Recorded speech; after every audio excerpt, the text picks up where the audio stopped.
Right. And, you know, sit Yeah. at a bar and talk to you for hours, which I think we did do that once. But I think we did, at right. the Annapolis Film Film Festival. Festival. Yeah, we definitely did. Thank you, Yeah. Lee. Right. And Patty. Lee and right. Patty. Right. No, but we knew each other before that. though. Yes, we did. Right. But yeah, that's what I mean. So do Yeah. you, along those lines, when you distributed this book and people that you knew read it, did you find those conversations coming, and were they easy? Were you tentative about them?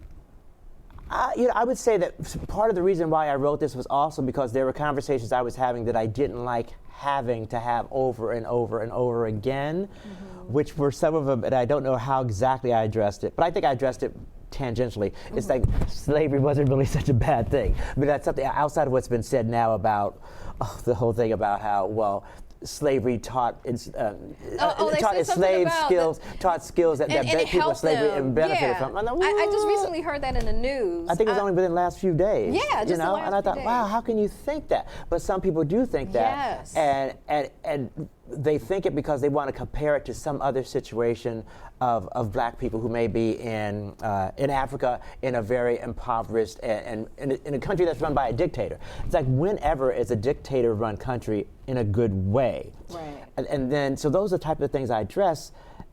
And also what I've heard so many times is that black people enslaved other black people.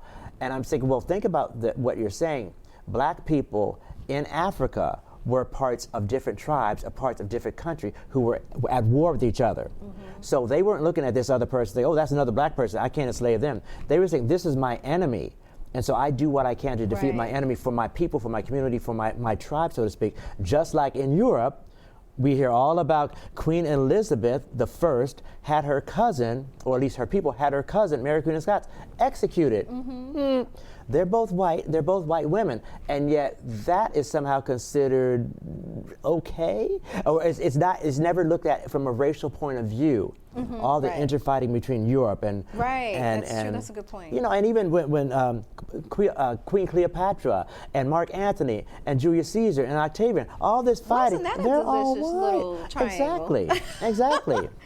But nobody talks about, oh, they were the same race. But when it's about black people, it's like, well, black people are enslaving black people, so theoretically that makes it okay. And so that's some of the things I address in there, is like the hypocrisy of how we are viewed differently in the situations we go through than how others are viewed. Absolutely, and well said. So let me, because the good times are just a-rolling, I'm looking at the time. Right. So let's talk about your process for writing. And I'm assuming from either something I read or something that you said in a different forum, and I think you said it also here tonight, you talked about, you know, something popping in your head, and you just have to, does it come that easily for you, the poetry? I would say it comes, now, good poetry doesn't come easily, no. But Slaving over the good poetry. It's like, what is good, what is bad? And I would say, and I feel like this is, at least certainly for me, and also as far as those people who are writers or speakers, and I was thinking this morning when I was listening to something on the radio, I think it was Ryan Zimmerman, who's a big player, really well-known player for the Washington Nationals, and he was giving his opinion on how he liked the new rules in baseball, how it's quicker, like you have to throw the ball every 20 seconds. And he was saying, I really like it. I think it's better. He said, you know, in difference of 4.5 hours, it's only 2.5 hours. I like it, in my opinion. And I thought, realistically, how many times do we really, really, really need to say, in my opinion? I mean, who else is Who else is speaking right now? I'm saying it. Unless it's somebody else. And then you should say, blah, blah, blah, blah, says this. But otherwise, if you're saying it, we know it's your opinion. So I just think about that sometimes. So when I write, I try to remember that inevitably it's my opinion. It's my thoughts that are being put out there. And do I have the courage to follow through? And sometimes it can be as quick as, or as easy as, looking at a book from a fellow author and then thinking, what would I do with that title? What would be the thought of a story that I would do with a certain title that another author has written? Or in this room where people don't know it, but there's a green screen in this room. So there's so many different things can be put over a green screen. Who's the person who invented the green screen? Why did they invent the green screen? And why is it green? And why is it green? Who was it by accident that this green was the color, or was it through a different amount of several amounts of experimentation? So I think it can come as easily as one time I saw a white squirrel, and when I was taking walks during COVID, and I thought, that's crazy. I hardly ever see a white squirrel. So I'm going to write about this. Yeah. At first, it's the subject, and then you decide to make something up about it. You sort of make a story which may or may not have anything to do with the reality of why a squirrel is white, and difference to being brown, and difference to being black. Yeah. But in your mind, it's whatever it inspires. And I think for me as a writer, certainly there's different points of view that I want to get out there, for sure, especially since so much of this is politically based, or at least, I mean, it's not politically based, but it's certainly socially justice, whatever. It's emotional feelings based on consideration of how we're treated as a people, let's say. Yeah. There's other ones when it's just a fun feeling, like just writing something because it's a sunny day. What does that mean to me? What can it mean to you?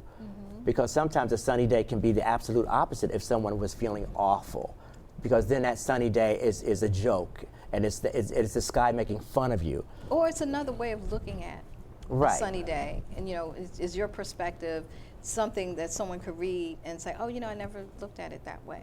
Right. And even with the issues that you talk about, it also begs that, I hadn't thought of it that way. Right. There's some delicious stuff in here. But there is, because, and I'm saying that, looking at it in that way, because as I was reading some of these, I was like, wow. I mean, your word usage, I mean, definitely, because I so see you as an intellectual, I do. And you're funny on top of that. I love all that is Mr. Chris Haley. And so in reading that, and reading some of your work here, and knowing you as I do, and I just thought, wow, this is just so incredibly amazing. Just Thank you. What Thank you've you. written. I had to have you on the show. Thank you. So along the lines of poetry and the formal writing of poetry, most of, if not all of your poems are freestyle. You would say, okay, did you consider any of like a haiku or a limerick or just any of the other forms of poetry, but this is what hit you? Like, how did that work? I think one of them probably is haiku, but I don't remember which one it is because I knew that was a form, and sometimes you just want to test yourself, and because realistically, yes, I want people to buy my book. Where's my camera? Buy my book. but I would say, and I think this is the truth of most people who are artists, or let's say the people who are really, really, this sounds vain, really, really good. They don't think they're really, really good. Right. I mean, they're probably second guessing themselves every single second, every single moment. And when they watch themselves on TV or they read their poem, there's always a moment, God, why did I use that word? Why did I use that phrasing? I could have done this better. And at some point, you just need to put the baby down. Yeah. You just have to let it go and just think, this is how I felt about it at that time. Yeah. This was as good as I could be at that time, and let it go. Because otherwise, you won't publish anything. No, you won't write it. You won't, God knows, you won't dare to give it to somebody else to look at. Because like just today, I was telling you before we were on the air, that I had a friend look at these poems for a new book that I'm going to put out called Your Buddy, coming to Amazon near you. And he said something about, well, can I share with you some feedback? I just wanted him to write a blurb for it. And I was like, oh, feedback. Because in my mind, you almost, truth be told, you almost never feel it's good enough. Right. You feel like it's okay, it's all right, but is it really good? Because I feel like I'm a better that's an writer artist of struggle plays. just in general. Yeah, and as an actor, I was always like, but was that really a good reading? Was I really true? And so for these writings, I'm like, was that really good? Was that the best it could be? Is it something that other people would appreciate if it got out further than the Bowie area, the Maryland area, or what have you? And he had mentioned how what I'd written, which is pretty much a story, struck him a way that he wondered if it's what I meant. And I said, as a matter of fact, it really is exactly what I meant, because there was something about when I was a kid, I sang at a talent show when I was about 9 years old, and I sang it to complete, and I just left the next line is just blank. because that's what it was. Nobody applauded, nobody booed. It was just blank. He said, I wonder. It seemed really funky to me because I didn't know if there was supposed to be a word there. And I said, actually, that's exactly what I meant it to be because people didn't respond, and I wanted the reader to think that there's nothing there because there was nothing there. Right. But that's a risk. Because somebody may think, oh, well, there was a typographical error. There's probably a word in line here, and they forgot to put it in there. It went against the norm of what they're used to exactly. seeing. And I think that is a good way of describing your book. I mean, not necessarily that it goes against the norm, but it causes you to think in ways that you may not have thought before you picked it up. That's the beauty of your writing and the beauty of your book. And I'm so glad that you came on to talk about it. Thank you so much for having me on. So, one final question. Sure. What advice would you give to young authors out there, and let's stick to poetry since that's the one we're talking about, who are interested in writing poetry but don't really know how to start? The first thing I think is go with your feelings first as much as possible. And because your feelings will express what you want better than trying to express somebody else's feeling, which is like if you see the sun, what does the sun mean to you? Not do you think the sun will mean to another reader or to another writer. What does it mean to you? You're the first partaker. Right, because that's what it really should matter, because somewhere out there should be, hopefully, somebody who relates to that. Just like you said earlier that I didn't really think about it that way. Yeah. Or maybe I did, but I didn't know anybody else did. And also, what I think really has helped me some with struggling with this or struggling with any poetry, and it also comes from an actor point of view, read it aloud to yourself. Because there's so much slam poetry now where you see online on YouTube or Instagram or TikTok. Reading it aloud can mean so much to you and to others, because sometimes if you just look at it on a page, you will probably or possibly think, God, that doesn't rhyme, that doesn't flow, that doesn't have any lyrics. But if you read it aloud, if you read it aloud, you will give it the emphasis that it deserves, and then somebody else, including you yourself, will think, this is what I mean, and if I ever get the chance to read it out loud, this is how it'll be expressed, and then people will get what you're doing. Absolutely. Chris Haley, thank you so much for coming on. Thank you. I must have you back on, because this man is just a genius in so many ways and so many things. So thank you for having me. We'll have you back. And Dreamcatchers, thanks for tuning in and being a big part of why we do this. It is my hope that you are inspired in your own writer's journey, and that this season will inspire you to continue and finish. You can stream us on any of our 9 streaming platforms, including iTunes, Spotify, iHeartRadio, YouTube, and the #1 network on the continent, American Legacy Network. For more information on where to tune into a broadcast or podcast, visit our website at www.writershavenshow.com. And you can also follow me on Instagram and Facebook at Arthur V. Helena. On a side note, I hope you're following our exciting news for October 2024.